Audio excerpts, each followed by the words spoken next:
co-powered by Techno.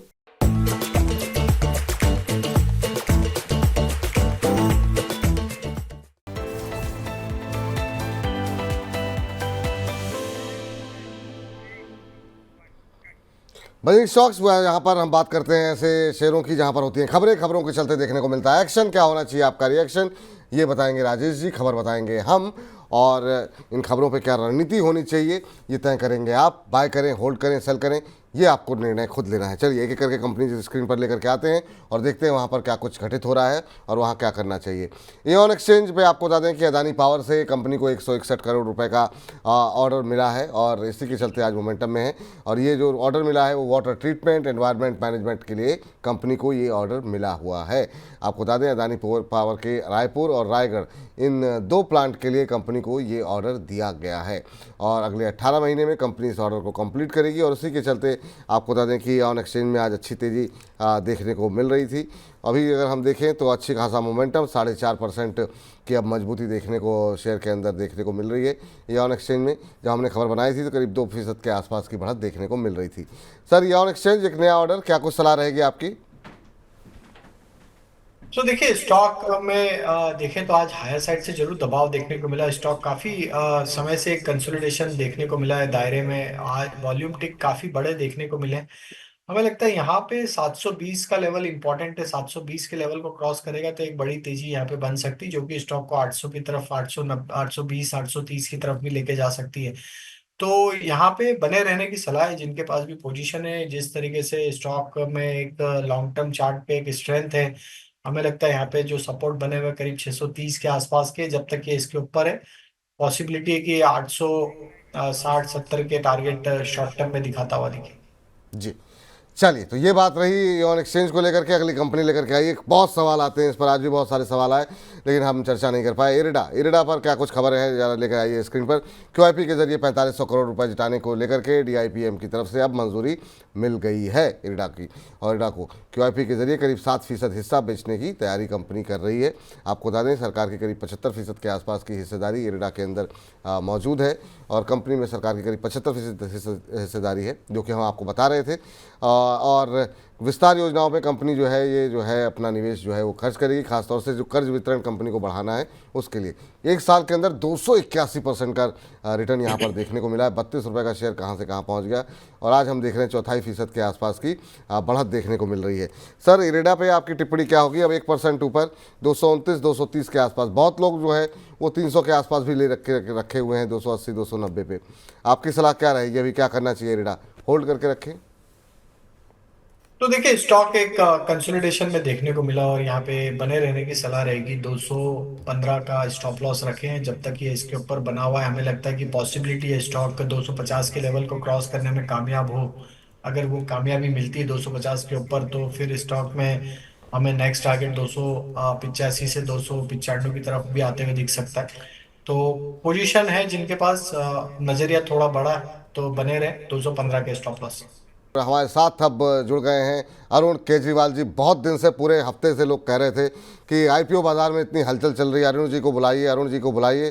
तो finally जो है आज आईपीओ के आखिरी दिन अरुण जी पहुंच गए हैं आपको रणनीति बताने के लिए। लेकिन सर चूँकि समय थोड़ा कम था तो हमने बहुत सारे बजिंग जो है वो राजेश जी के ऊपर नहीं थोपे, कुछ आपके लिए भी बचा रखे हैं। तो 2-4 शेयरों के पे जो थोड़ी सी चर्चा हो जाए, फिर आईपीओ बाजार का रुख करते हैं। तो जरा स्क्रीन पर लेकर के आइए अगली कंपनी और फिर से रुख कर लेते हैं, एक बार फिर से स्टिंग चलाते हैं, रुख कर लेते हैं बजिंग स्टॉक्स का।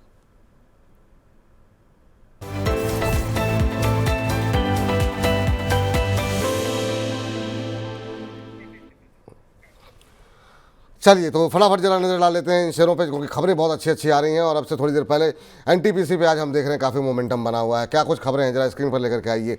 एनटीपीसी ग्रीन का दरअसल आ रहा है आईपीओ और ये जो है 10,000 करोड़ रुपए का आईपीओ के लिए कंपनी ने डीआरएसपी दाखिल कर दिया है और 2030 तक कंपनी की उत्पादन क्षमता 500 गीगावाट करने के लिए जो है रकम का इस्तेमाल किया जाएगा। कंपनी की मौजूदा जो क्षमता है वो करीब शायद 200 गीगावाट के आसपास की है।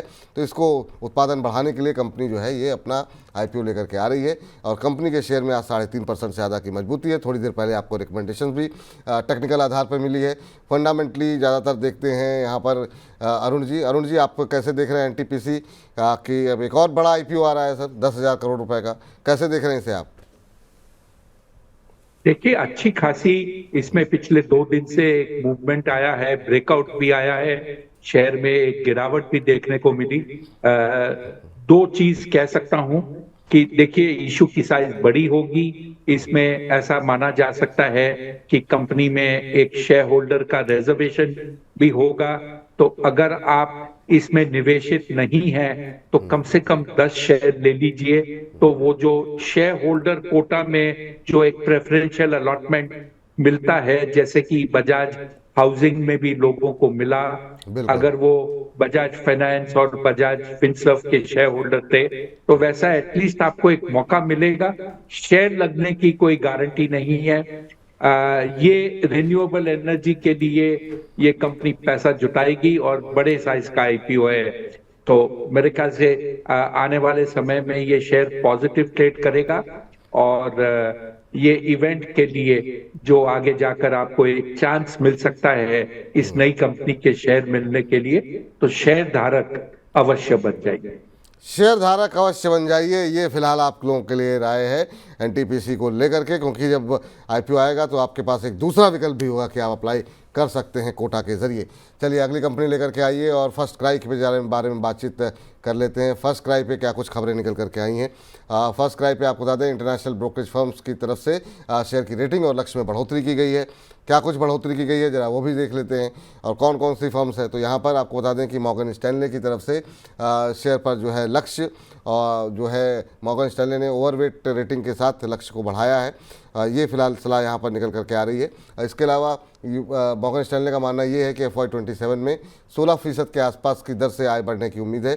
24 से 27 तक 17% के आसपास की साल दर साल जो है वो आय बढ़ने की उम्मीद है। बैंक ऑफ अमेरिका ने भी शेयर की रेटिंग और लक्ष्य में बढ़ोतरी की है। सर फर्स्ट क्राइस के ऊपर आपकी टिप्पणी जानना चाहेंगे, अभी क्या करना चाहिए? और यहाँ पर जो है आज हम देख रहे हैं 4.5% के आसपास की बढ़त है, लक्ष्य 818 रुपये कर दिया गया है, आप कैसे देख रहे हैं इसे? आईपीओ के बाद में जो पहले 2 दिन इसमें शार्प मूवमेंट देखने को मिला था, उसके बाद शेयर थोड़ा सा नरमा है, कमजोरी देखने को मिली है। ये जो बिजनेस मॉडल इसका है काफी अच्छा है और one of its kind company है अपने क्षेत्र में, जहां पर नए होने वाले मदर से लेकर अप टू 12 इयर्स के बच्चों के लिए ये सभी कुछ सुविधाएं उपलब्ध करती है।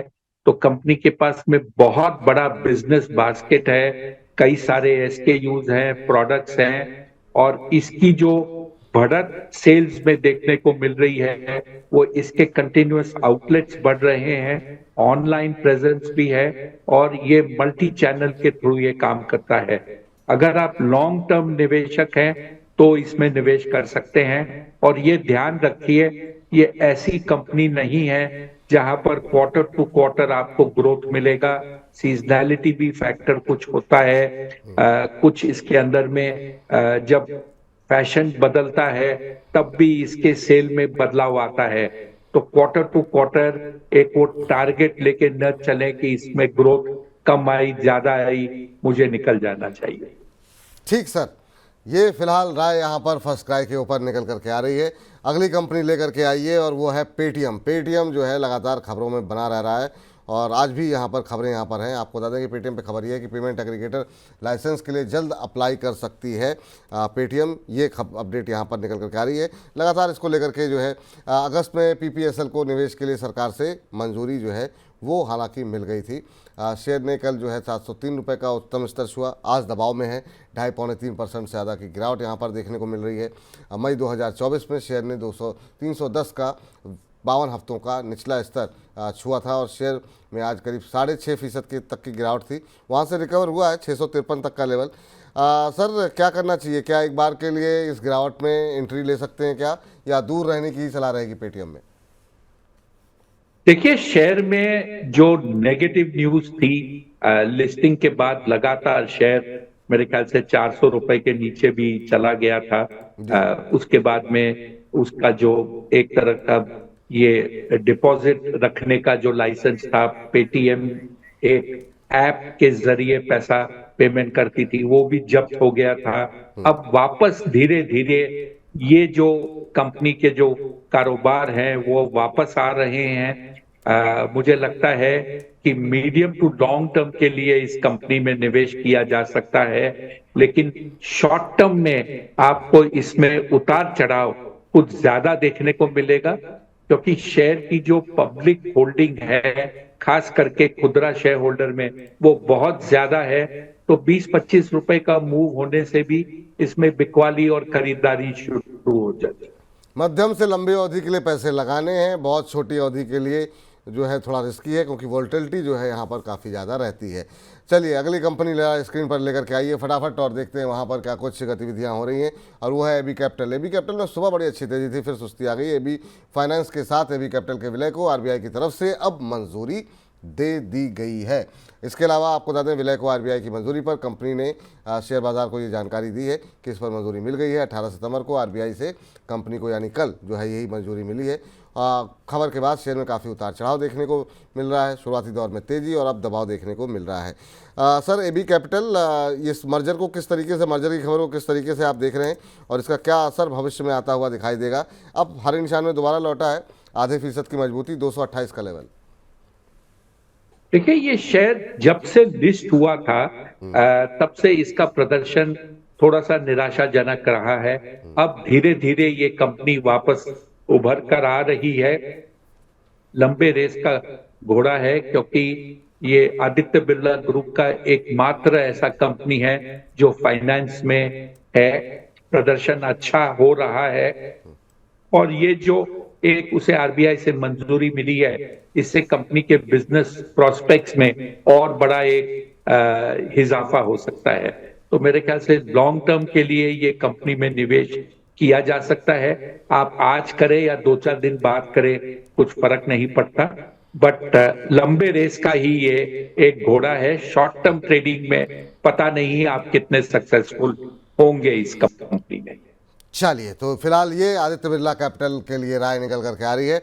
एक और कंपनी ले लेते हैं, वो है रिलायंस पावर। रिलायंस पावर बड़ी दिनों बाद जो है हम देख रहे हैं कि थोड़ा सा यहाँ पे हाल फिलहाल में हालांकि मोमेंटम बनता हुआ दिखाई दिया है। 34-35 के आसपास शेयर चल रहा है, और 3,872 करोड़ रुपए की देनदारी को सेटल कर दिया है कंपनी ने। बड़ी खबर है, पिछले कुछ दिनों से लगातार इसको लेकर के हलचल बनी हुई थी। एडीएजी ग्रुप की कंपनी है रिलायंस पावर, यानी कि अंबानी ग्रुप समूह की कंपनी है। एडीएजी ग्रुप आर इंफ्रा का 3,831 करोड़ का कर्ज भी जो है इन्होंने वो सेटल कर दिया है। तो ये तमाम वो पॉजिटिव खबरें हैं जिसकी वजह से आज हम रिलायंस पावर के अंदर 5% का अपर सर्किट लगते हुए देख रहे हैं। रिलायंस पावर सर कुछ दिनों से खबरों में बना हुआ है, आप किस तरीके से देख रहे हैं? अपर सर्किट आज लगा हुआ है, पिछले 5 दिन के अंदर इसने 15% का रिटर्न यहाँ पर दिया है। पिछले 1 महीने में हालांकि सुस्ती रही है, लेकिन आपकी राय जानना चाहेंगे, ये रैली सिर्फ एक छलावा है, दूर रहना चाहिए, कोई भविष्य है रिलायंस पावर का?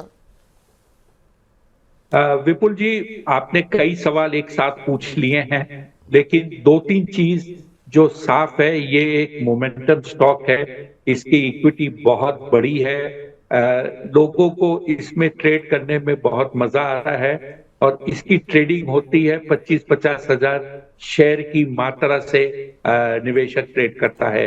हाई रिस्क हाई रिटर्न का ये स्टॉक है, लेकिन अगर आप फंडामेंटल्स के ऊपर ट्रेड करना चाहते हैं तो हालांकि इसने एक ग्रुप कंपनी का सेटलमेंट किया है जो आउटस्टैंडिंग थी, उसको लेकर कंपनी के फ्यूचर प्रोस्पेक्ट्स में कुछ समय देना चाहिए कि आगे जाकर ये क्या करती है कंपनी। बाकी अगर आप मोमेंटम में खेलना चाहते हैं तो शौक से खेलिए, जोखिम भरा ट्रेड हो सकता है। ठीक है सर, ये राय यहाँ पर निकल कर के आ रही है आर पावर को लेकर के यहाँ पर। और इसी के साथ अब इस सेगमेंट को समाप्त करते हैं।